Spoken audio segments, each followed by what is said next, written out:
নমস্কার, আশা করি ভালো আছেন সবাই। আমি প্রসেনজিৎ, আর আপনারা দেখছেন ডিউ রুফ পট গার্ডেন। গত সপ্তাহে একটা গাছ দেখিয়েছিলাম, গাছের পাতাগুলো সাইড থেকে হলুদ হয়ে যাচ্ছে, পুড়ে যাচ্ছে। দেখে মনে হচ্ছে যেন জলের অভাবে গরমের মধ্যে পুড়েছে। সবাইকে জিজ্ঞেস করেছিলাম কী ধরনের রোগ এবং এটা উপচার কী।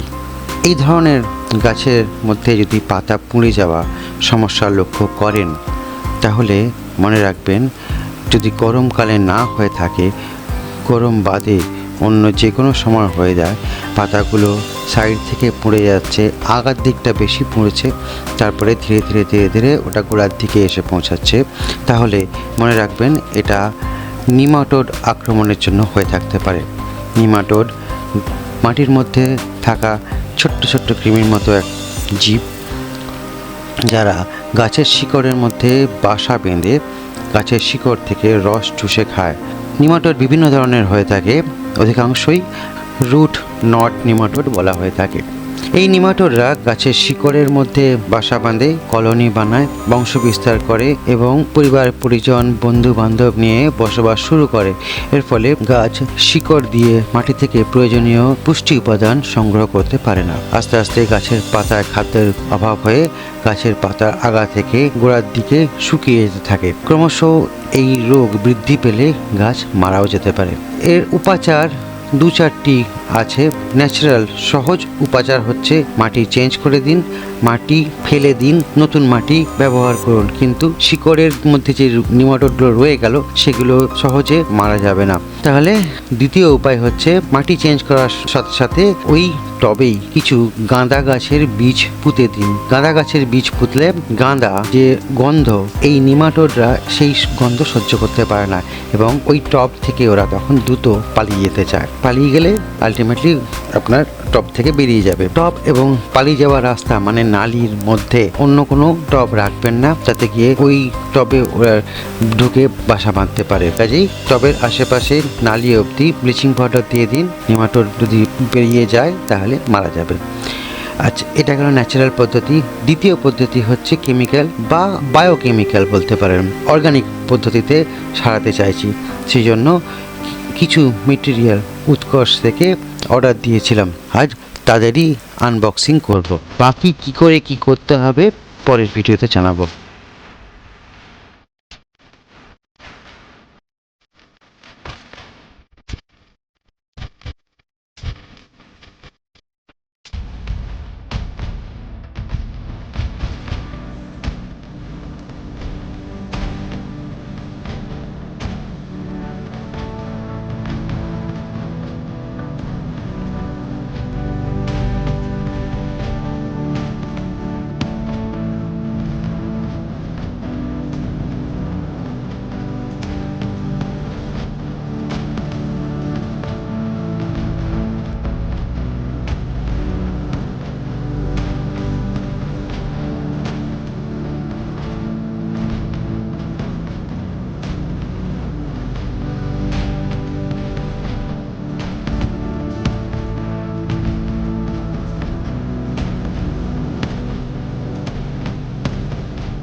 আজ এই পর্যন্তই। ভালো থাকবেন, সুস্থ থাকবেন সবাই। আর বেশি বড় না হলেও ছোট করে বাগান করবেন নিজের মনকে খুশিতে রাখার জন্য।